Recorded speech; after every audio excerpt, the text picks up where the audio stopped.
Alexandre possui graduação em Psicologia pela Fundação Universidade Regional de Blumenau, doutorado em Filosofia pela Universidade Federal de São Carlos. Atualmente, é professor e pesquisador na Universidade Federal do Paraná. Tem experiência nas áreas de Psicologia e Filosofia, dedicando-se especialmente aos seguintes temas de pesquisa: relações entre behaviorismo radical e análise do comportamento, história da psicologia, epistemologia da psicologia, relações comportamentais, sociais e culturais, ética, política, psicologia.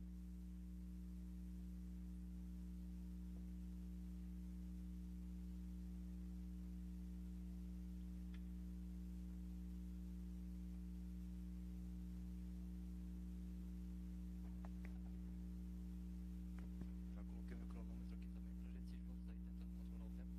Minha gente, muito boa tarde, sejam muito bem-vindos. Quero cumprimentar muito especialmente aí o pessoal da comissão organizadora, né? Também o professor Márcio Mioto, né? Descobri agora que somos colegas de UFSCar, aí eu fiz o meu doutorado também lá na Universidade Federal de São Carlos. O professor Ronei Musselin, que ambos aqui viabilizaram, né, também alguma coisa do evento, mas assim, especialmente para vocês, assim, por terem, é tão legal você ver alunos de pós-graduação, de graduação também, né? Não vou nomeá-los todos aqui, porque alguns até não estão aqui, inclusive, né? Eu poderia esquecer alguém, mas é tão legal ver vocês, cara, tomando essa iniciativa, né, de fazer o evento e fazer a coisa acontecer. Conversávamos, né, Daniel, agora há pouco, sobre a possibilidade, assim esperamos que aconteça, de que tenha muitas outras edições do evento, né? Eu não vejo hoje no Brasil nenhum evento com as mesmas características desse aqui, né? De modo que ele pode, por que não, talvez se tornar um evento de expressão nacional, né? Então, espero que vocês tenham aí a gana aí de levar a coisa adiante para muitas outras edições. E o Wellington subiu. Porque, enfim, eu acho que ele foi fundamental na iniciativa de fazer o evento, foi quem me estendeu o convite aqui, então deixo aqui meu agradecimento para ele também. Bom, minha gente, olha só, vocês estão vendo aqui a pergunta que está, que guiará a minha fala aqui, e assim, é a maior pretensão do universo, querer em 45 minutos oferecer uma resposta talvez minimamente plausível para isso aqui, mas eu vou tentar, dentro daquilo que me é possível e dos limites de tempo. Eu entendo essa questão como uma questão filosófica, mas não só. Eu acho que ela é uma questão científica também, né? E acho que cada vez mais a filosofia, é inevitável talvez que a filosofia converse com a ciência, né? Se alimente da ciência. E por outro lado, também considero que não existe questão puramente científica que não seja também filosófica simultaneamente, né? Mas eu vou abordar essa questão aqui, sei lá, de uma perspectiva filosófico-científica, digamos assim, né? Essa é a minha perspectiva aqui. Portanto, já temos aqui, só para sacanear a primeira falinha aqui no passador aqui.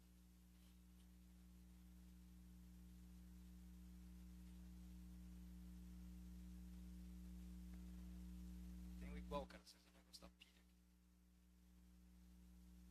Vou ter que pedir para passar pelo jeito, se você até quiser testar aqui, cara, para ver, mas eu acho que não está ainda o negócio aqui. Bom, a tese que eu iria, né?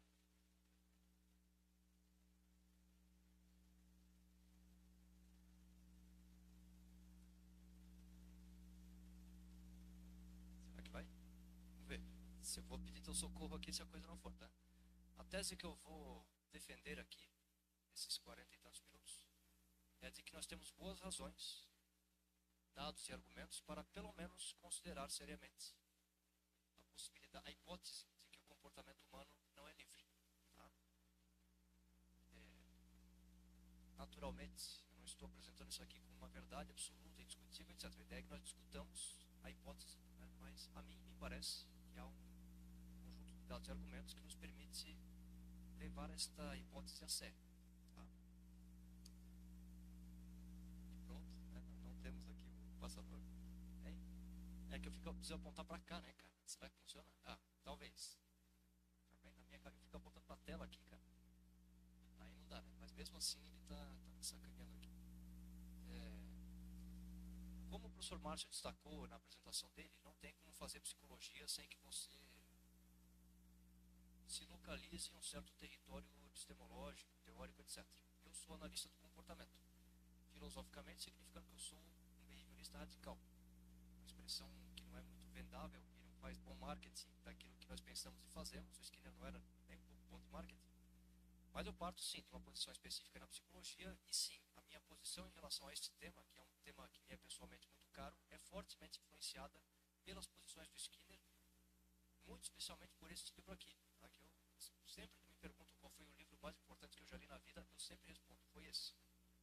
Beyond Freedom and Dignity, que está aqui na sua versão original em inglês.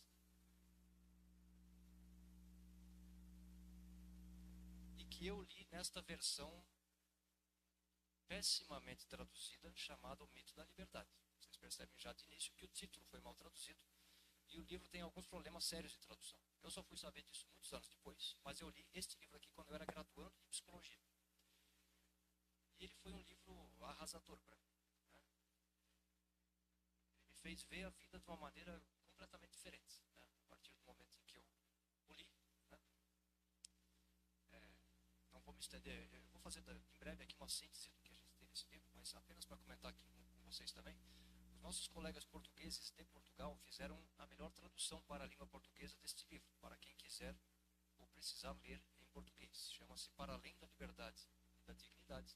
Vocês veem já pelo título que a tradução é mais adequada, né, do que a brasileira. A brasileira é muito ruim. Não leiam, tá? Não sigam o meu exemplo de graduando lá. Mas eu não sabia naquela época que a tradução era ruim. O melhor em relação ao Skinner é sempre ler em inglês, porque o inglês dele... Primeiro porque você perde muitas nuances e tal, é o velho problema, o Skinner mesmo mencionava, do traduttore traditore, né? O ditado italiano que diz o tradutor é um traidor. E, de certo modo a gente deixa alguma coisa para trás sempre na tradução, né? E para além disso, o inglês do Skinner é muito fácil. É muito fácil de entender. Né? Tem um cara que tem uma clareza assim naquilo que ele escreve e tal, então se você tem mais ou menos o básico do inglês, você consegue entender o que ele escreve. Né, especialmente num livro que não é demasiado técnico, como este aqui. Ele é um livro de divulgação, é feito para isso. Né? Então, eu vou tentar fazer o milagre de sintetizar o que o livro traz. Mais amplamente, talvez, o que a obra do Skinner propõe em relação a este problema que eu estou abordando aqui. Tá? Primeiro, todo o nosso repertório comportamental. Para Skinner e para analistas do comportamento, isso significa tudo que possa interessar para psicólogos e psicólogas. Não fica nada de fora. Tá? É nesse sentido que nós somos radicais. Um radical que amplia, não que exclui. Que exclui a subjetividade, por exemplo, como muita gente pensa. Tá? O que nós fazemos, o que nós falamos, pensamos e sentimos pode ser explicado pela ação combinada de variáveis filogenéticas, ontogenéticas e culturais. Tá? Pela evolução das espécies, naturalmente, especialmente a espécie humana, e nós, como indivíduos específicos dentro da espécie humana, nós fazemos parte dessa história darwiniana, né, que ajuda em grande parte a explicar o que nós somos, o que podemos ou não podemos fazer, nossas peculiaridades, etc. Uma história ontogenética, que é a história única, singular, irrepetível, etc., de vida de cada um de nós, né, especialmente no que ela exerce de influência no nosso repertório comportamental em termos de seleção desse repertório. Não vou poder me estender muito sobre isso aqui. E também é uma história cultural. O fato de que nós vivemos, né, somos jogados, com perdão do verbo meio grosseiro, no seio de uma cultura. Quando nós nascemos com características muito específicas, naturalmente é decisivo para a explicação daquilo que nós somos enquanto indivíduos. Tá? Então é a conjunção essas três variáveis, né, que constitui para nós, analistas do comportamento, o que se tenderia talvez a chamar em psicologia de uma visão biopsicossocial do ser humano. Né?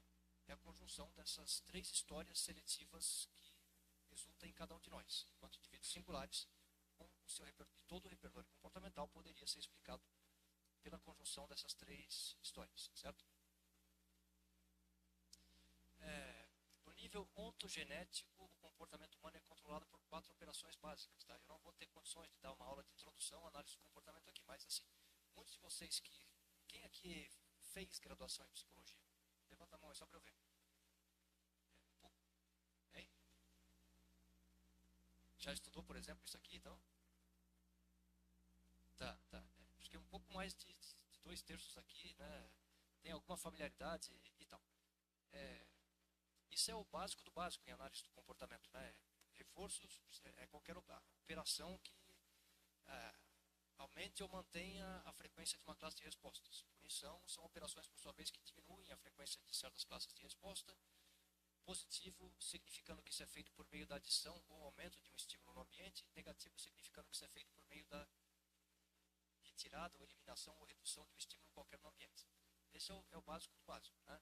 Mas o que me interessa mais aqui é o fato de que essas três operações conjuntamente são, via de regra, chamadas por analistas do comportamento de formas coercivas de controle do comportamento. Formas coercivas de controle do comportamento, né? Incluindo não apenas a punição, que deve-se quase que naturalmente imaginar que seja considerada coerciva, mas também o reforço negativo, que são aquelas situações nas quais nós fazemos algo para nos livrar de um troço que está torrando o nosso saco, ou de algo que a gente não gosta, que nos desagrada, que nos está irritando, etc. Então, contingências de reforço negativo também são consideradas contingências coercivas, e o lado bom da vida está nessa parte aqui, nesse único quadradinho aqui. As coisas que a gente gosta de fazer, as coisas que a gente acha que são legais, que são interessantes, que a gente escolheu, ninguém obrigou a gente a fazer aquele negócio. Nós estamos lá porque a gente quer, porque a gente curte, porra, que beleza pura. É neste quadradinho ali, diz o Skinner, que nós nos sentimos livres. Nos outros três, não. Nós nos sentimos coagidos, obrigados, etc. Né? A sacada que ele teve no... Vai rolar extinção aqui em breve, mano. Vou largar esse troço aí. A sacada que ele teve é que o comportamento é controlado por variáveis ambientais quando nós nos sentimos controlados. Isto é, quando contingências coercivas estão controlando o nosso comportamento, mas também quando nós nos sentimos livres. Isto é, quando nós escolhemos fazer o que nós fazemos, a palavra está entre aspas aqui, o escolher, né? Quando nós estamos sob controle de contingências de reforço positivo.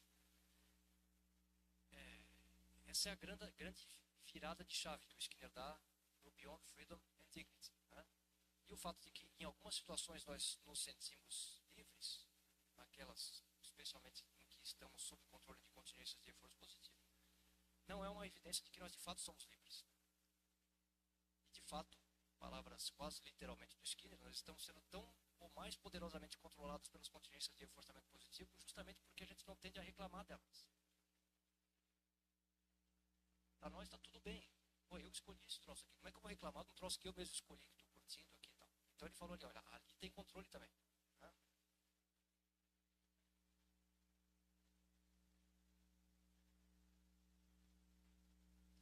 Continuando a sintetizar algumas coisas que você tem lá no Beyond Freedom. A luta humana contra a coerção é essencial e, de certo modo, inevitável. O ser humano vai quase que naturalmente tentar se livrar daquilo que ele não gosta, daquilo que o incomoda, etc. Né? E o Skinner reconhece a importância dessa luta contra formas coercivas de controle do comportamento que nós mesmos, seres humanos, tendemos a exercer uns contra os outros ou em relação aos outros, muito frequentemente. Mas o que sobra, né, um estado ideal em que toda a coerção fosse eliminada, isso jamais vai acontecer, né? O que sobra não é liberdade, é apenas outro tipo de controle, porque nos 4 quadradinhos lá nós temos controle atuando, né? Deixa eu trazer isso para cá para ter uma noção aqui. Eita ferro. Ponto importante, não se trata de afirmar que o ser humano não tem autocontrole, autonomia, autogoverno, etc. Nós podemos usar muitas palavras para designar esse tipo de repertório, ou que não toma decisões. Você tem muitas pesquisas em análise do comportamento experimental, inclusive sobre as variáveis que controlam a nossa tomada de decisão em muitas situações diferentes, porque os repertórios de autocontrole e de tomada de decisões também são aprendidos. E essa aprendizagem exige as mesmas 4 operações comportamentais para que ele seja construído ou selecionado no repertório de um organismo humano, evidentemente, estamos falando aqui. Né? Nós temos que aprender a ser autônomos ou a exercer autocontrole em relação ao nosso próprio repertório comportamental. Isso não surge do nada, tanto é que diferentes pessoas têm diferentes graus de autonomia e de autocontrole. Algumas têm quase zero, que são aquelas que a gente chama de impulsivas. Outras são excessivamente autocontroladas, inclusive. Eles estão o tempo todo sob controle dos potenciais efeitos etc. São as paranoicas, como a gente poderia dizer, né? Mas são repertórios aprendidos também e explicáveis, portanto, também do ponto de vista selecionista, né? Ninguém está negando que seria uma loucura o fato de que seres humanos têm, em algum grau, autocontrole, autonomia, que tomam decisões, etc. Ainda assim, parte o Skinner de uma perspectiva, vou usar a palavra desde já, determinista, para lidar também com esses fenômenos, né? Uma pessoa, vou começar a citar o Skinner literalmente aqui, uma pessoa não é um agente originador, ela é um locus, um ponto no qual muitas variáveis genéticas e ambientais convergem, gerando um efeito conjunto. Como tal, ela é inquestionavelmente única. O Skinner repete muitas e muitas vezes, né, a singularidade de cada um de nós, que é irrecusável, né, seja qual for a perspectiva da qual nós partamos, né.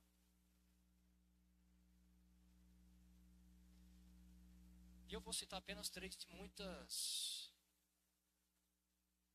passagens da obra do Skinner, nas quais ele reafirma a sua posição, vou chamá-la novamente determinista. Tá?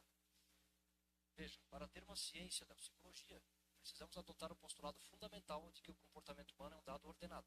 Em outras palavras, que é completamente determinado.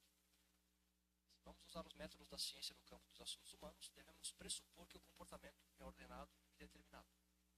A hipótese de que o homem não é livre é essencial para a aplicação do método científico ao estudo do comportamento humano. Aqueles que aqui estão, que fizeram introdução, análise do comportamento comigo, já viram essas citações aqui. Então estamos dando um repeteco aqui. Tá? Poderia explorar longamente isso aqui, mas não vou ter tempo. Tem que passar um pouco mais rápido aqui. Bom, e aqui eu saio do Skinner, que foi a minha base inicial para que eu começasse a pensar nesse problema da liberdade humana e da relevância dele, nas variáveis que nos podem permitir dar alguma resposta a esse problema, e tento ampliar um pouco, né, para além apenas da psicologia e da análise do comportamento. Nós temos o que eu vou chamar de uma tese mais ampla na ciência. Eu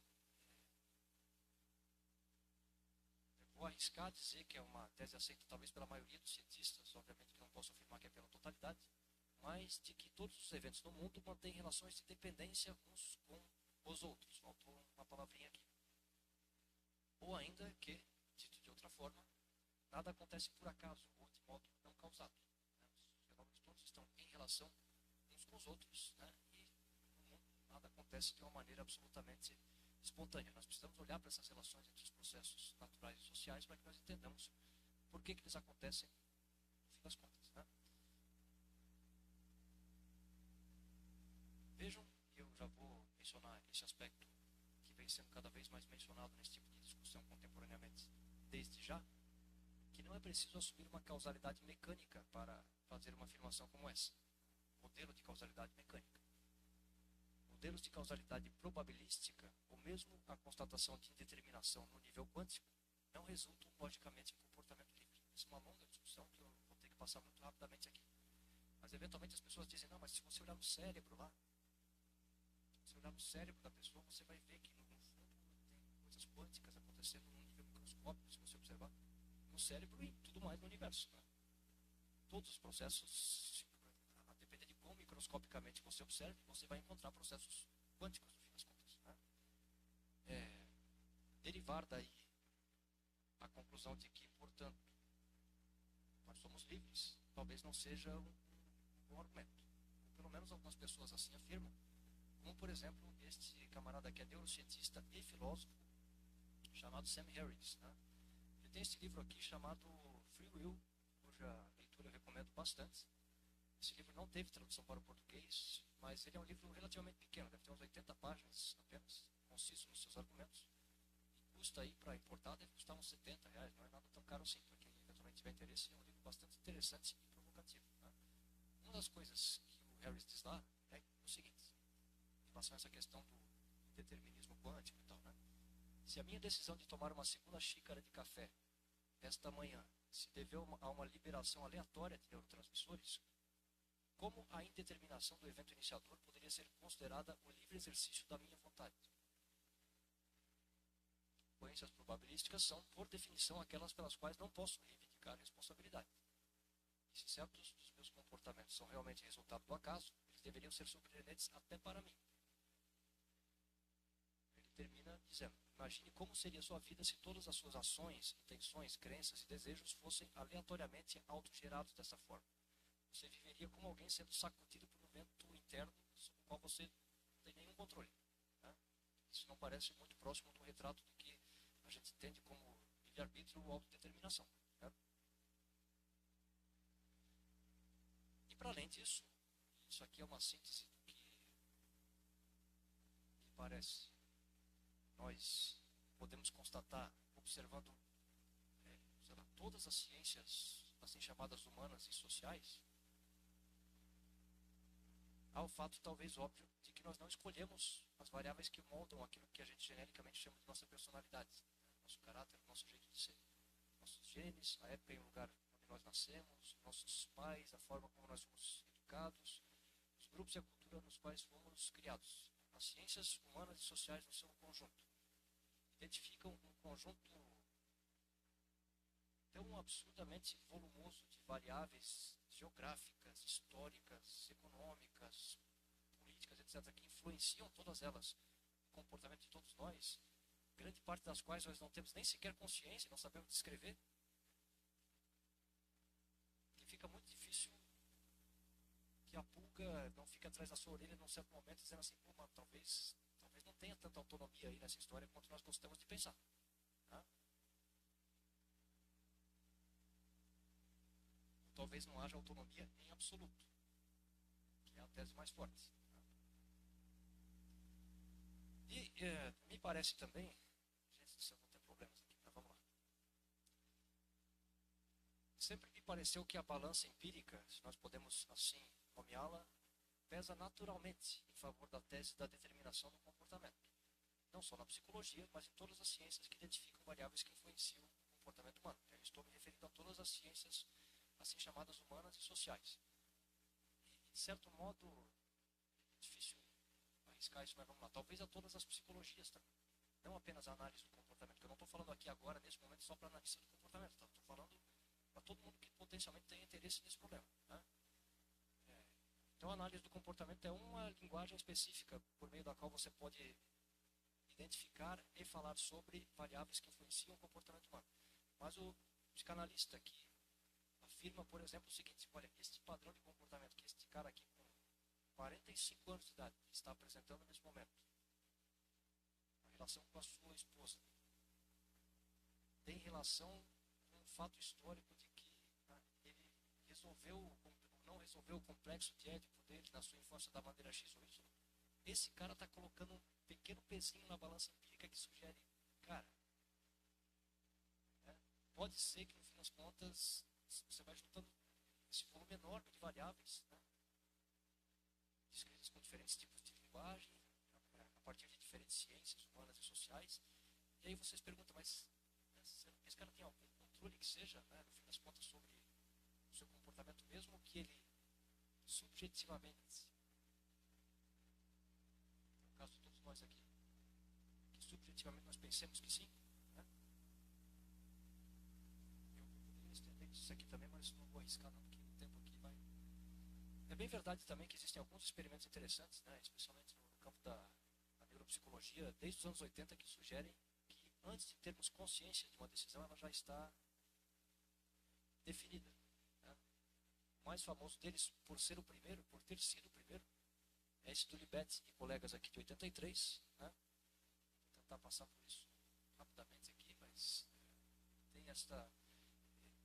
Eles apresentam aos seus participantes das pesquisas uma tarefa muito simples, no caso desse experimento aqui, que é apertar um botão. Levantar a mão, isso varia um pouco lá. E o cara tem que anunciar o momento em que ele decidiu que ele vai fazer aquele negócio. Os caras estão lá fazendo o eletroencefalograma com a tecnologia que eles tinham em 1983, que não era das mais avançadas. Mas eles conseguem detectar esse aumento no readiness potential, potencial de prontificação, talvez seja uma tradução aproximada. O W aqui é o will, de vontade, onde o cara tem a consciência da sua intenção. E aqui, quando ele de fato aperta o dedo. E aí você vê que os camaradas conseguiam dizer com alguma antecedência de algumas frações de segundo, em 1983, que o cara ia apertar o negócio. Antes do cara dizer, eu vou apertar o negócio. Eu sinto subjetivamente que eu vou apertar o negócio. Isso deu origem a uma série de outros experimentos na mesma linha, que são feitos até hoje, nos quais este intervalo, no qual você consegue previamente, e vamos lá, eles complexificam a tarefa também. Você começa a dizer, não é só o cara apertar o botão, mas escolher entre apertar o botão A e o botão B. Tornam aquilo de fato uma escolha, como nós tenderíamos a nomear, mesmo numa linguagem de senso comum. Né? Então, a tarefa se torna mais complexa, a tecnologia de mapeamento cerebral se torna mais complexa também, e você tem intervalos que vão até 10 segundos. Os caras dizendo, olha, esse camarada vai apertar o botão B, o camarada vai apertar o botão A. Muito tempo antes do cara dizer, bom, eu tenho subjetivamente tal, né? Isso é super provocativo em termos de achado empírico, né? Sugere que aquilo que a gente tende a considerar como uma decisão consciente é uma espécie de fenômeno de uma decisão que, não vou nem dizer o cérebro, mas que o seu corpo já tomou, digamos assim, antes de que você pudesse verbalmente anunciar aquilo como uma tomada de decisão, né?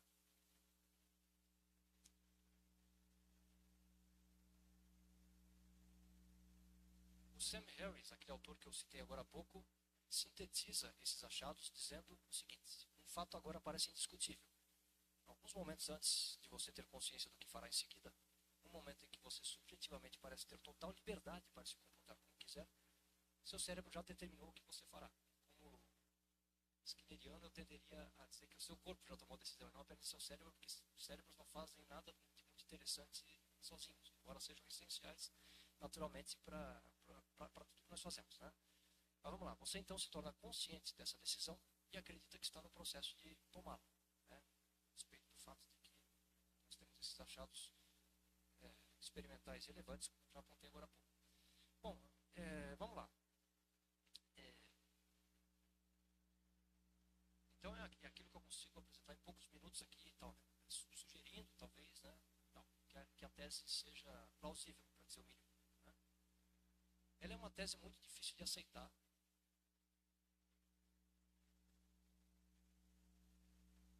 E a despeito disso, diz o Skinner que a ciência é uma disposição para aceitar os fatos mesmo quando eles se opõem aos desejos.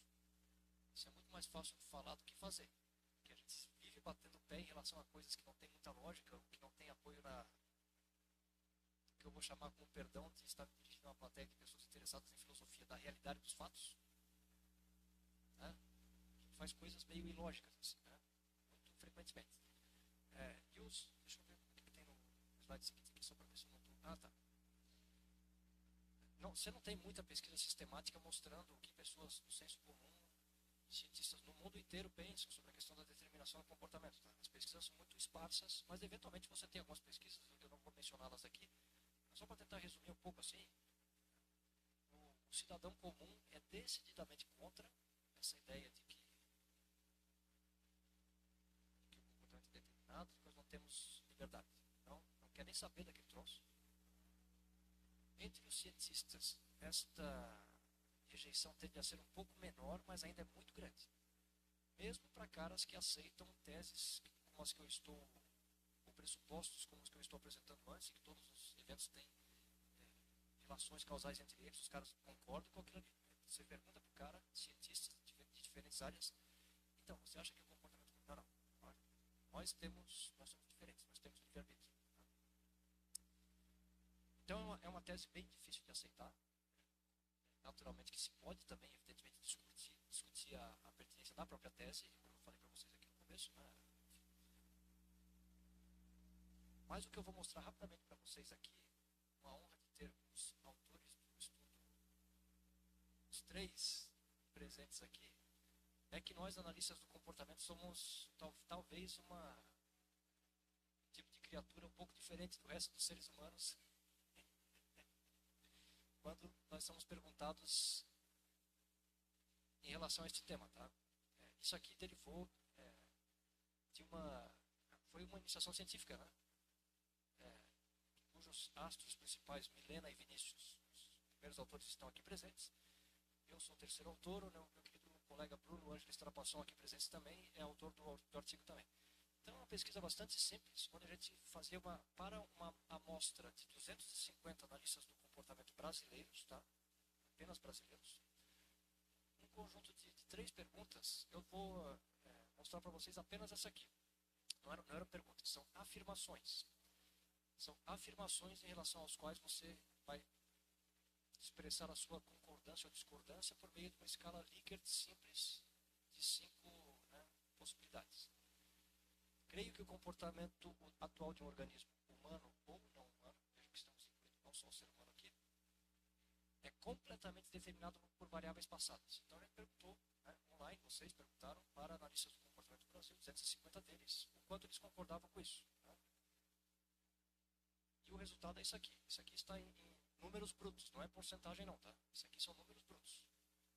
Então você tem aqui em verdinho os caras que tendem a concordar mais, concordam parcialmente, concordam totalmente, e aqui os que discordam parcialmente, discordam totalmente. É mais do que costuma ser a média do ser humano normal e mesmo de um cientista normal, tá? Talvez por uma influência da obra do Skinner.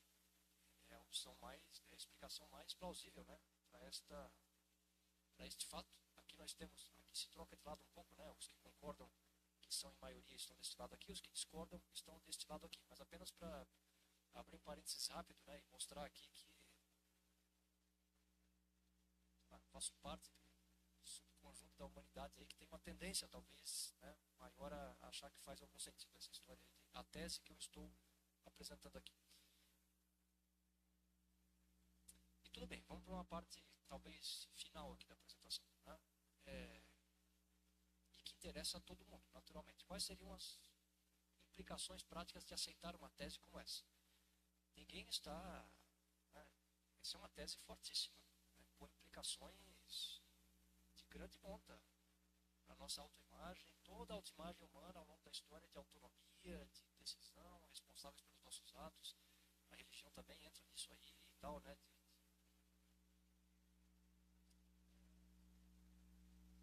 Merecimento, enfim, né? Não só a religião, mas a cultura de modo geral, né? Enfim, mas dá-se às pessoas as consequências que elas merecem, considerando o fato de que têm livre-arbítrio, né? Seja nesta vida ou na próxima. Né? Vamos lá, supondo que aceitássemos a tese, tá? O seu formato mais forte, teríamos mais. Claro que tudo isso aqui é especulativo. Você pega a bola de cristal e você tenta projetar o que poderia acontecer. E também aqui há espaço para discordância. Alguém poderia dizer, não, talvez não seja isso. Você está sendo muito otimista, talvez, em relação às potenciais consequências. Beleza, estou aberto a esse tipo de crítica. Né? Nós teríamos mais disposição para aprender sobre as variáveis que controlam o nosso comportamento, filogenéticas, ontogenéticas e culturais, e sobre como controlá-las, sobre como exercer autocontrole. Né? Que é a própria definição de autocontrole para o Skinner. Você identifica aquilo que controla o teu comportamento, está ciente disso e tenta exercer alguma influência sobre as variáveis que, por sua vez, influenciam você. Nós seríamos tão livres quanto nós podemos ser, de um ponto de vista de aceitação de uma tese como essa. Este é o grau máximo de liberdade que você consegue alcançar, a identificação das variáveis que te controlam e o exercício de algum poder, tanto quanto possível, sobre elas. E, possivelmente, nós nos sentiríamos mais livres também. Que é o que o cara que tem autocontrole, autonomia, como nós chamamos até no senso comum, né, tende a se sentir mais livre na medida em que ele tem, né, algum grau de controle sobre eventos que o controlam. Né. Importante aqui, e objeto de discussões relevantes e recentes na análise do comportamento. Justificativas meritocráticas para desigualdades sociais e econômicas não se sustentam, não se sustentariam. Esse é um debate quente no campo da política contemporaneamente, e que é divisivo. Né? Eu ia tentar arriscar umas interpretações aqui, mas, sei lá, eu não vou querer criar divisões talvez desnecessárias aqui. Mas vamos lá, nós temos diferenças entre quanto as pessoas levam em consideração variáveis históricas que influenciam ou determinam, a depender do gosto do freguês, aquilo que o cara faz ou não faz na vida, quanto que ele alcança na sua vida, quanto dinheiro que ele consegue juntar, etc. Você tem diferentes posições no campo da política justificando diferentes atitudes políticas em relação a isso, né? Na hipótese da aceitação da tese aqui apresentada, nós trocaríamos culpabilizar pela construção de ambientes sociais mais justos e igualitários. É claro que tudo isso não iria acontecer com um passo de mágica e tal, o ser humano é mais complexo do que isso. Mas, novamente, a gente está no campo das especulações sobre o que uma tese como essa, uma vez aceita, poderia favorecer, e não criar um passo de mágica, né? A responsabilização moral se daria 10 minutos. Cara, eu tinha pedido aqui para ti, mas é que eu, como fico virado para cá, é mais tranquilo, obrigado. A responsabilização moral se daria sob uma ótica mais pragmática. Interessa menos atribuir culpa e mais estudar os efeitos das penas sobre o comportamento. Eu estou colocando a palavra penas aqui porque, inclusive, sob um ponto de vista, uma vez aceito uma tese como essa, a transformação do comportamento das pessoas que, sei lá, cometeram crimes, por exemplo, não implicaria necessariamente punição, a não ser que os dados nos mostrassem que isso fosse dispensável ou necessário. A palavra pena tem a mesma raiz etimológica do latim, se não me engano, da palavra punição. Quando nós falamos em pena, a gente está que o cara será penalizado. Quase que automaticamente a gente está dizendo, esse cara vai ser punido, ou ele vai ser preso, ou vai tomar uma multa, alguma coisa. A gente, até pela raiz etimológica comum, equipara as duas coisas. Mas se você pensa no ponto de vista de educação ou reabilitação, a punição não é um elemento necessário, a não ser que ele se mostre pragmaticamente relevantes. Reabilitação passa a ser mais importante do que vingança. Nosso sistema é muito baseado em vingança.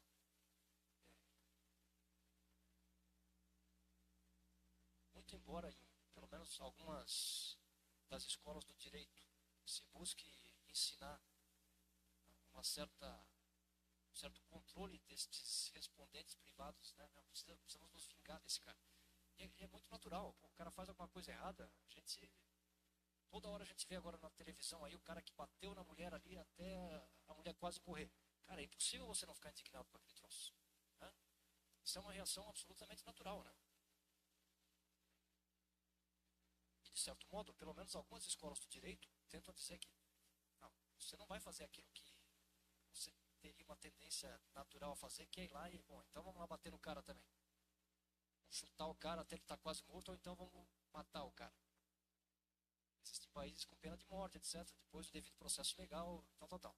Enfim, não vou também poder me aprofundar muito nisso aqui. Também passa a ser mais importante construir ambientes sociais que previnam e promovam comportamentos, né, do que simplesmente usar a justiça como vingança, né? Aqui temos o Sam Harris novamente dizendo o seguinte: essa concepção de que não existe free will, de que não existe livre-arbítrio, etc., não precisa prejudicar o nosso sistema de justiça criminal. Diz ele, uma ponta de ironia talvez, que se pudéssemos encarcerar terremotos e furacões por seus crimes, construiríamos prisões para eles também. Combatemos epidemias, em alguns casos até animais selvagens, sem atribuir-lhes livre-arbítrio, porque é o melhor para todo mundo, né? Enfim, se fosse possível, no mundo da imaginação, prender ou encarcerar os terremotos e furacões, pouco importa o fato de que eles não têm livre-arbítrio, mas aí nós sim faríamos, né? Porque isso traria resultados interessantes em termos de fuga de eventos aversivos. O esquiva, né? Tem que pensar bem nas palavras aqui. E aqui eu vou citar novamente meu querido colega aqui presente, Bruno Strapasson, que gentilmente me convidou a escrever esse artigo junto com ele aqui. Em 2011 nós publicamos, né? Podemos adotar o determinismo e, ao mesmo tempo, conceber que um sujeito pode ser considerado responsável pelos seus atos. Nesse caso, o termo responsável não denota uma ação livre do sujeito, mas sim que ele constitui este sujeito, né, o locus, para usar novamente uma expressão tipicamente skinneriana, onde confluem determinantes ambientais e próprios do sujeito, de modo que ele deve também ser o alvo das intervenções relacionadas ao comportamento emitido. Na verdade, só faria sentido penalizar alguém por comportamentos inapropriados se acreditarmos que a penalização pode ajudar a determinar um comportamento futuro. Caso contrário, a penalização seria um ato injustificável, né? Não se justificaria mais a penalização para satisfazer um sentimento de vingança, né? considerasse, né, empiricamente que a punição pode desempenhar um papel importante em termos de mudança de fato do comportamento de uma pessoa que potencialmente poderia retornar à sociedade, então muito que bem, mas você não está fazendo isso para se vingar de ninguém, né? Vamos lá. Ainda potenciais efeitos, né, da aceitação da tese que eu aqui estou apresentando. Tenderíamos a ser mais humildes em relação às nossas próprias qualidades, méritos e realizações.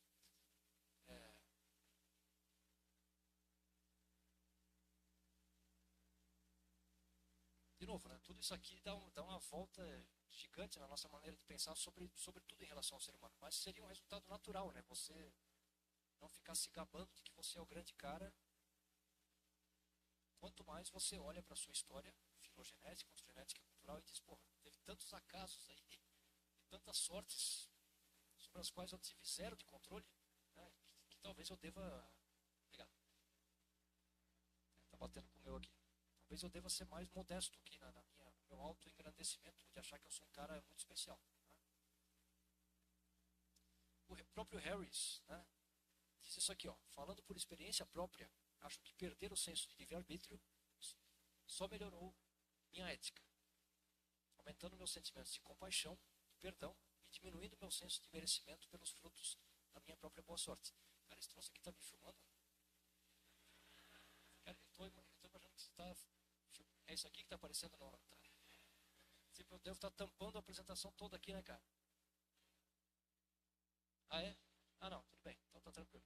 Me dei conta só agora que esse troço aqui tá tipo, filmando minha nuca assim, né, mano?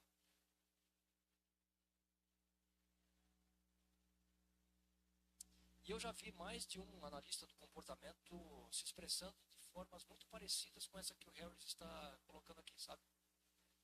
São caras que, né, leram muito Skinner, que é uma referência importante para a nossa área, etc. Que depois daquilo, depois de lerem lá o Beyond Freedom and Dignity, eles dizem, cara, isso fez com que eu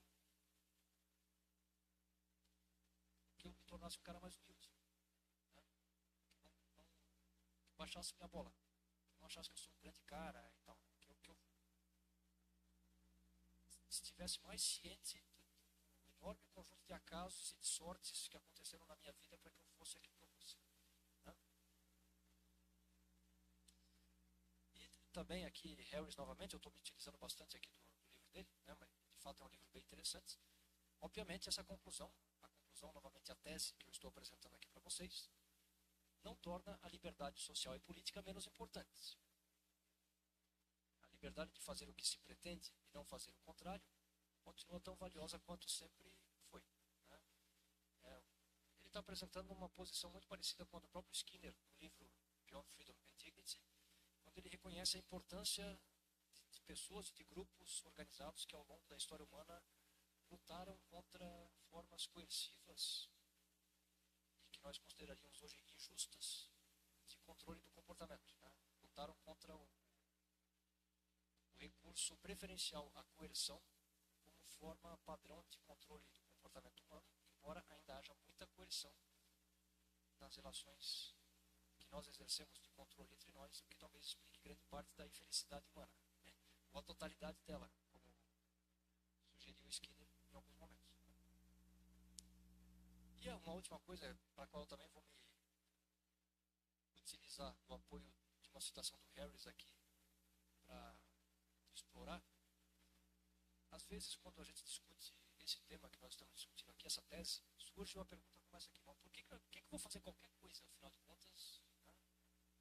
Tipo, um niilismo total, assim, mano, se eu não tenho controle, o que eu estou fazendo aqui, sabe? É uma angústia existencial, assim. Poderíamos talvez expressar dessa forma, que poderia levar a uma apolia, como se dizia antigamente na psicologia, ou a uma inação. Cara, por que eu vou fazer qualquer coisa se eu não sou o dono se eu não sou o proprietário né, do meu próprio comportamento? Diz o Harris o seguinte: as pessoas geralmente confundem determinismo com fatalismo. Isso dá origem a perguntas como: se tudo está determinado, por que eu deveria fazer alguma coisa, ou qualquer coisa? Por que não simplesmente sentar e ver o que acontece? Diz o Harris: sentar e ver o que acontece é em si uma escolha que produzirá suas próprias consequências. também é extremamente difícil de fazer. Tente ficar na cama o dia todo esperando que algo aconteça. Ponto e vírgula. Se você se verá assaltado pelo impulso de se levantar e fazer alguma coisa, o que exigirá esforços cada vez mais heróicos para resistir. Ou seja, num linguajar skinneriano, as contingências vão continuar acontecendo. A vida vai continuar rolando e as pessoas vão continuar exercendo o mesmo controle que exerciam sobre você. Talvez na mesma linha, alguém poderia dizer, bom, se não tem controle sobre nada, então eu vou sair matando aqui todo mundo. Qual é o problema? Eu não tenho culpa. Tudo bem, consequências acontecerão. Né? Se as coisas continuarem, né, mais ou menos em termos das formas como nós organizamos as contingências que consequenciam atos criminosos, né? Nós continuaremos nos sentindo culpados, envergonhados. Não é como se esses sentimentos desaparecessem de uma hora para outra pela mera constatação intelectual, se é que a gente concorda com ela, de que nós não seríamos livres. Então, você vai continuar sentindo todos os sentimentos de culpa, de vergonha, né? De arrependimento. Opa, já vi quase. Bom, eu vou, minha gente, eu usei algumas obras aí e tal, né, como fundamentação, e vou me dar o direito de recomendar mais duas. Uma delas é esta obra do Sapolsky aqui, que eu não citei nenhuma vez ao longo da minha apresentação por um motivo muito simples. Eu só li 2 capítulos. Eu não consegui ler o livro. Então tem, né, vários livros ali, né? Nós somos professores, sabemos dessa angústia, né, professor Márcio? Vários livros disputam a nossa atenção, vários artigos e livros disputam a nossa atenção simultaneamente. Então, de vez em quando, eu dou uma lida. Então, é um livro enorme e que vem sendo muito comentado, né? O Sapolsky é biólogo, neurocientista e junta muitas evidências dos campos da biologia, da neurociência, da física, inclusive discutindo essa questão da indeterminação quântica também e tal, e chega à conclusão que vocês estão vendo no título do livro, de que sim, o comportamento humano é determinado, e também dá sugestões sobre como a gente poderia lidar com isso, quais as possíveis consequências. Eu não estou citando aqui porque eu não li o livro todo, então, né, eu posso apenas recomendar a leitura, embora eu mesmo não a tenha concluído ainda. E também vou recomendar este livro do economista de formação, mas filósofo de coração, Eduardo Gianetti. O Gianetti é o único autor brasileiro que eu compro todos os livros dele. Sai um livro dele, no dia seguinte eu estou lá na livraria para comprar o livro do cara. Eu acho ele fora de série, é fantástico. E ele tem este livro de 2011 aqui, chamado A Ilusão da Alma, que é uma espécie de relato em primeira pessoa de uma investigação pessoal, poderíamos assim dizer, atrás de respostas sobre a questão do livre-arbítrio, ao longo da qual ele vai também dialogando com várias ciências, dialogando com a filosofia. Ele compõe uma trama encantadora, assim. Ao longo desse livro, eu recomendo demais, tá? Como qualquer livro dele. E chega ao final do livro a apavorante conclusão de que talvez ele não seja livre. Tá? Esta é uma seleção da literatura assumidamente tendenciosa, ou com viés. Tá? Eu deveria ler mais livros de pessoas, e eu sei que existem livros e artigos de pessoas que contrapõem esses argumentos que eu estou colocando aqui. Como talvez qualquer ser humano, eu tenho aquele viés de confirmação do qual, né, muito dificilmente a gente consegue se livrar. Mas eu tenho esse compromisso intelectual também de me apropriar mais dos argumentos e dos potenciais dados que contrariam isso aqui. Porque você tem muitas pessoas sérias hoje que aceitam tudo, que a ciência já evoluiu e tal, etc. E ainda assim dizem, não, nós temos formas de argumentar pela existência de algum tipo de livre-arbítrio, seríamos compatibilistas e tal, como nós temos hoje. Né? Eu estou apresentando uma tese aqui, né? Naturalmente, eu posso dar a desculpa do tempo também, então estou apresentando as teses das pessoas que pensam diferente de mim, mas sim, elas existem. Elas existem, então não é como se isso aqui fosse a única forma de pensar sobre os problemas que existem no mundo. Minha gente, muito obrigado aí pela atenção então e pelo convite mais uma vez. Né?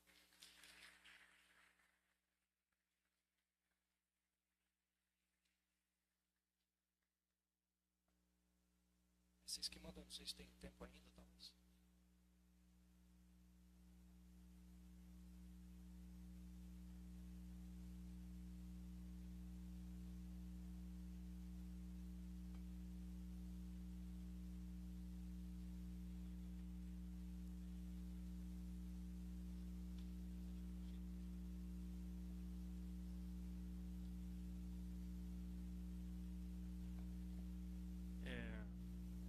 depois que eu passei pela matéria de introdução à análise do comportamento,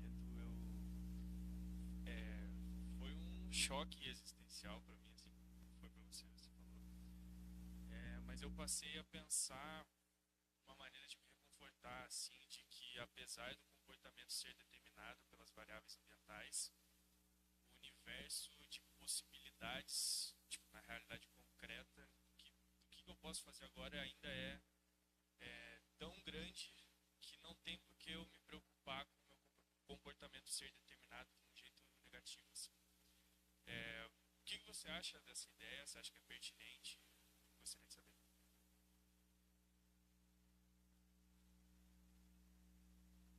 Mano, essa foi uma das perspectivas que me consolou quando eu passei pela mesma crise existencial que você. Porque ela de fato aconteceu quando eu era graduando. Eu li lá, eu fui atraído pelo título do livro, O Mito da Liberdade. Falei, nossa, que título. Vejam que coisa irônica, né? Um título errado, a tradução errada, mas ele é mais atrativo do que Para Além da Liberdade e da Dignidade. O Mito da Liberdade. Falei, mano, eu preciso ler esse troço. Aí eu li e teve esse efeito, né? De você, e aí? Qual é o meu lugar nessa história? Ao longo dos anos, um dos aspectos que foi, não sei se é o melhor verbo, mas me consolando também, né, foi esse aí de a gente saber que de fato o pressuposto da determinação do comportamento não corresponde à previsibilidade absoluta sobre o que vai acontecer, em absoluto. Absolutamente não. Você não sabe o que vai acontecer, o mundo continua sendo cheio de novidades, de imprevisibilidades, né? Então é isso. A tese da determinação não implica necessariamente previsão do comportamento. O livro do Skinner, Walden True, do qual vocês pelo menos já ouviram falar, é Utopia lá do Skinner, então, há um certo momento em que um dos caras chamado Castle, se não me engano, ele vai para a comunidade e começa a questionar tudo que ele vê ali, achar tudo errado e tal, e se dirige para o Fraser, que é o idealizador da comunidade utópica, alter ego do Skinner, né? E ele segura uma caixinha de fósforo assim na mão. Nossa, e aí ele se dirige ao alter ego do Skinner mais ou menos nas seguintes palavras: bom, se você acha que tudo é determinado, diga aí se eu vou segurar ou vou deixar cair esse fósforo aí. E o Fraser meio que dá de ombros assim, cara, tanto faz, você vai segurar, pronto, e o cara larga, imediatamente ele larga, né? E o cara comemora como se tivesse uma grande vitória ali. E depois o outro tenta explicar, mas assim, até pra gente que está lendo o livro é tão evidente sob controle de quem estava o fato de que ele soltou aquele negócio ali, que você já começa a especular sobre as possíveis razões daquele negócio, né? Então era uma demonstração, um argumento de que a tese da determinação não implica em absoluto previsibilidade total em relação ao comportamento. Então eu acho isso reconfortante, assim como você acha. Pô, a vida é imprevisível, né? A vida é cheia de novidades. A gente pode tentar construir coisas muito melhores, sabe? Eu continuo com essa gana assim de achar que, pô, tudo bem, se a gente der o nosso pequeno passo para tornar essa bagunça toda um pouco melhor aí, eu acho bem legal isso.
Só pra sacanear, né, mano?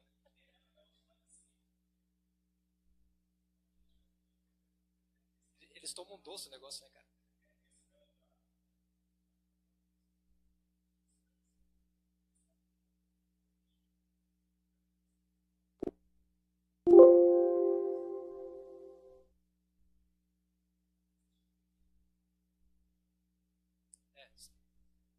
E eu te agradeço também pelos elogios aí. E eu acho que é isso aí mesmo. Quer dizer, a vida em sociedade torna essa imponderabilidade elevada à enésima potência.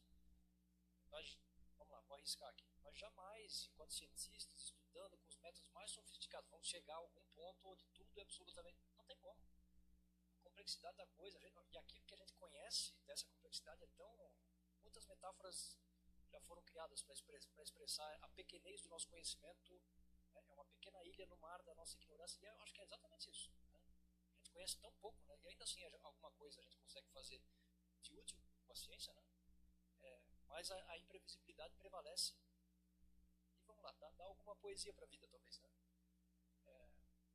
Cara, eu lembrei da história. Esse que você está tomando é doce de chimarrão, hein? Ah, tá. Não, porque eu lembro uma história que eu tinha uns 10 anos de idade, a gente estava num camping em Armação aqui em Santa Catarina. Meu pai ofereceu chimarrão para os argentinos ali.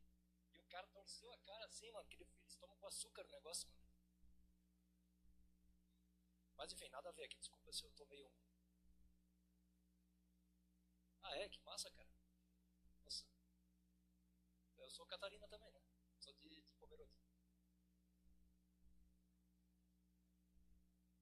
Manda, manda.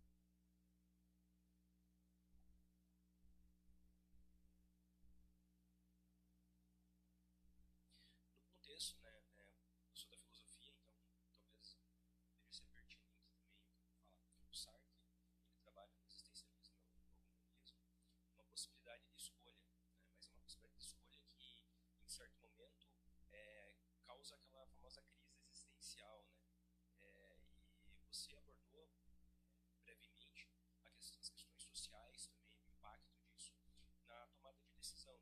Num contexto clínico, o conhecimento do paciente a respeito desse condicionamento completo tornaria ele, em outras palavras, isso melhoraria a efetividade do tratamento, ou isso prejudicaria, causando uma angústia, causando um niilismo, né, existencial. Vamos direto ao ponto aqui. Eu não tenho como responder essa pergunta. A resposta para ela é tão absurdamente complexa e mais do que isso foge à minha expertise, entre outros motivos pelo fato de eu não ser psicoterapeuta, mas não só por isso, que eu não arriscaria uma resposta única. Todas elas seriam especulativas, etc. Ainda, cara, alguém lançou um artigo, esse artigo, capítulo de livro, analista do comportamento, se perguntando exatamente isso. Como é que você equilibra, né, a perspectiva determinista que a maioria dos analistas do comportamento tem com a recomendação explícita que a gente tem na maioria das formas de psicoterapias ditas comportamentais, de que o cara tem que tomar as rédeas da vida dele. Eu acho que os dois tipos de temperos, já vou arriscar uma coisa que eu falei que eu não ia arriscar, mas os dois tipos de procedimentos podem ser interessantes a depender do curso da psicoterapia e dos resultados que você quer alcançar. Acho que tem sim momentos em que é importante que você ajude a evidenciar determinantes sociais do sofrimento do cara. No campo do racismo, por exemplo, isso vem sendo muito discutido. No campo do tratamento misógino de homens em relação a mulheres, tudo isso vem sendo muito discutido. Né? Mostrar que não vem por acaso. Né? Certos tipos de comportamentos e sentimentos que eles têm condicionamentos mais amplos. E por outro lado, sempre foi uma perspectiva das psicoterapias comportamentais você desenvolver repertórios de autocontrole tão grandes quanto possíveis, de autoconhecimento, né, e de autocontrole. Então, eu não sei, eu não tenho resposta para isso. É uma equação difícil, né, de você alcançar o equilíbrio entre as duas coisas. Você começa a tua pergunta citando Sartre, e isso é muito curioso, porque quando eu era graduando, eu comecei achando que eu seria fenomenólogo, e lendo Sartre, e dizendo, pô, esse mano aqui. E aí, depois eu fui ler o Skinner e falei, cara, como é que concilia esse troço aqui, né? O Sartre é um cara encantador, né? Muitos sentidos. Mas ele é um cara que tem também a perspectiva muito clara de que as nossas escolhas são situadas, que ocorrem em um contexto.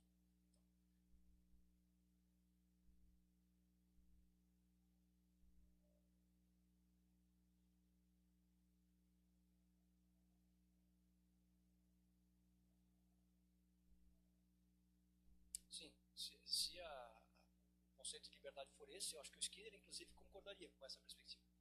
Você quer falar aqui?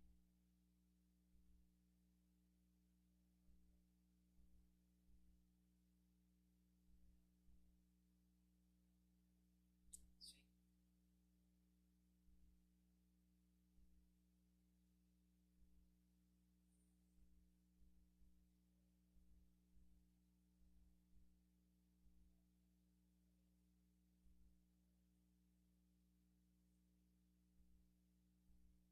Sim. As variáveis que levam, no fim das contas, você a escolher A e não B, teoricamente, todas elas são explicáveis, né, historicamente. Beleza pura, minha gente? Muito obrigado aí mais uma vez. Né?